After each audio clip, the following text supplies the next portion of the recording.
Madame la Présidente, Monsieur le Ministre, Monsieur le Président de la Commission des Affaires économiques, Monsieur le rapporteur pour avis, chers collègues, depuis plusieurs semaines, nous sommes tous mobilisés pour la lutte contre l'artificialisation des sols.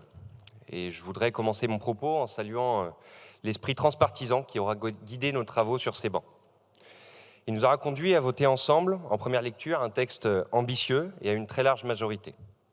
Ce n'est pas anodin puisque ça nous aura permis d'arriver avec des convictions claires et affirmées en commission mixte paritaire. Ceux qui ont pu y participer pourront en témoigner. Les discussions auront été animées, passionnées même, mais nous avons abouti à un accord qui nous est aujourd'hui proposé d'entériner en adoptant définitivement cette proposition de loi.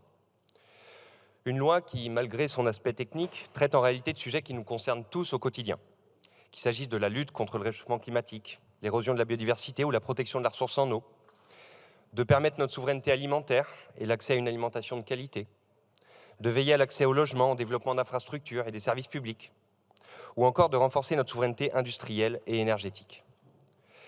Tels étaient les enjeux auxquels nous devions d'apporter des réponses, tout en maintenant le cap fixé par la loi climat. Et il faut se rappeler d'où nous partions avec la proposition de loi telle qu'issue du Sénat, avec des dérogations à n'en plus finir pour des catégories entières de projets qui visaient à les exonérer purement et simplement du décompte de l'artificialisation. Un renoncement synonyme d'étalement urbain face auquel nous avons tenu. Aucune dérogation n'aura ainsi été accordée. À cet égard, les grands projets nationaux auront été au centre de l'attention.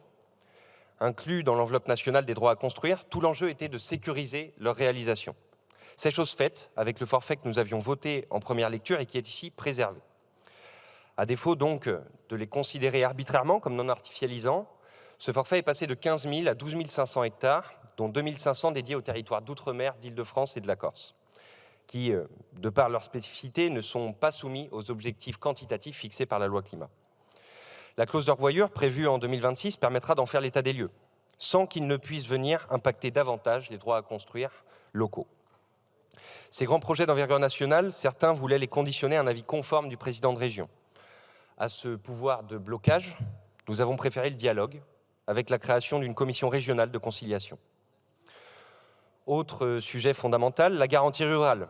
Là où elle était octroyée sans aucune contrepartie, nous l'avons conditionnée par le fait d'être dotée d'un document d'urbanisme ou d'en prescrire un avant août 2026.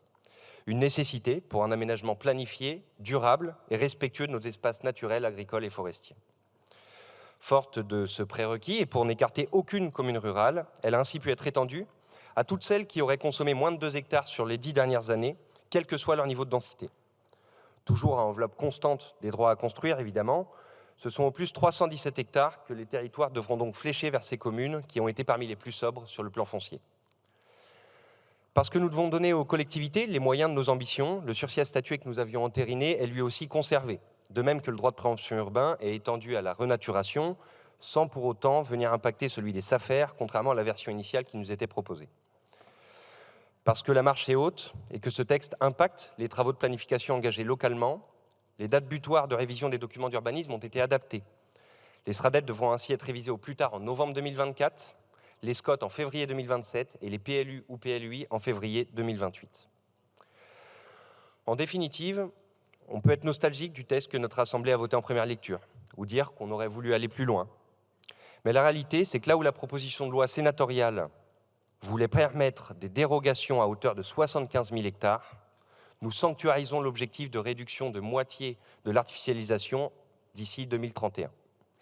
Ce texte n'est pas celui d'un groupe politique, il n'est pas celui du Sénat, ni celui de l'Assemblée.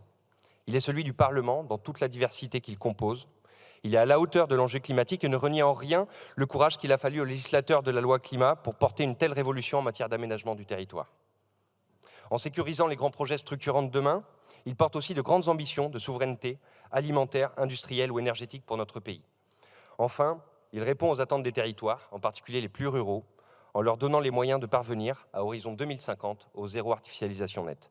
Car oui, là est bien l'objectif commun vers lequel nos regards doivent rester tournés. Et c'est pourquoi, chers collègues, je vous invite à le voter. Je vous remercie.